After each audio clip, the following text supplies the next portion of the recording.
in those days, problems like untouchability, injustice against women, women's empowerment, women's education. So Gandhiji was involved in all these uh, to eradicate these social problems of British India. And so he had to hold many programs on these topics. And thousands of people used to attend these programs, and all these programs needed funding. So he thought a lot and decided that uh, the best way to raise funds for conducting these programs would be to sell his autograph for 5 rupees each, and it did wonders.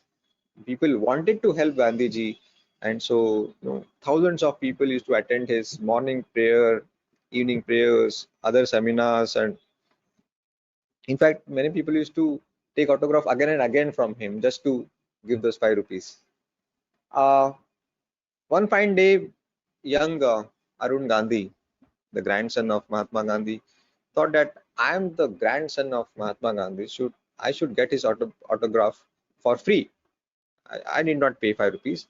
And so smartly he slipped his notebook in the pile. So his job was to collect all the notebooks and check whether a 5 rupee note is inserted in that notebook, and take those notebooks, the pile of notebooks, to Mahatma Gandhi, and he used to give his autograph and put the 5 rupee note in a box.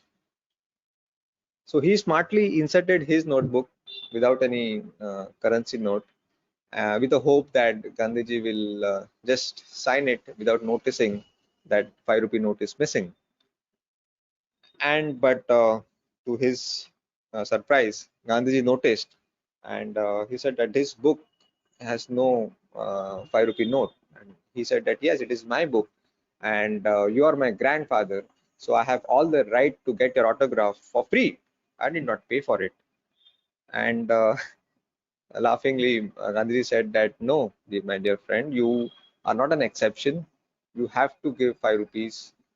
There is no exception even to my grandson, and you can't even take those 5 rupees from your parents. You have to earn those 5 rupees yourself, and then I'll be happy to give you the autograph.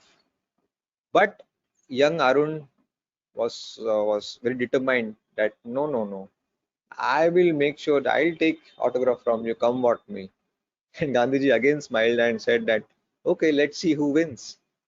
And then onwards, at all the high level political meetings, Gandhiji used to talk all the politics with British politicians, Indian leaders, Nehru, Patel. In those high level meetings, this young Arun used to barge into the room and thrust the notebook on Mahatma Gandhi that I want your autograph right now.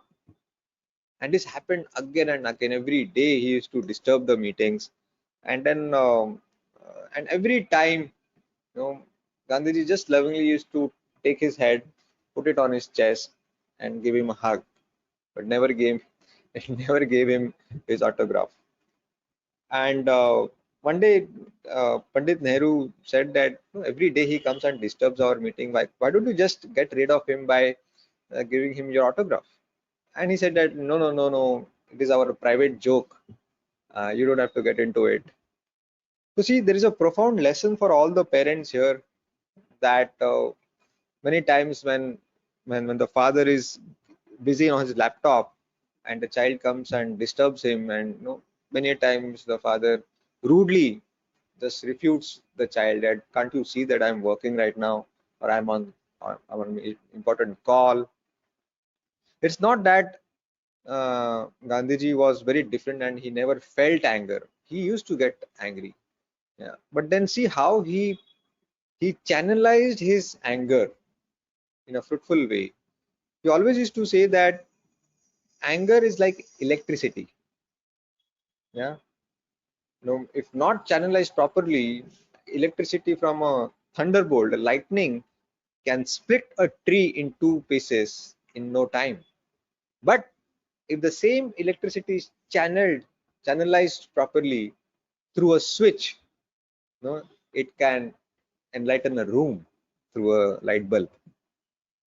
So this is how it's impossible not to get angry. We all feel anger, but it's up to us how to channelize it and bring a change.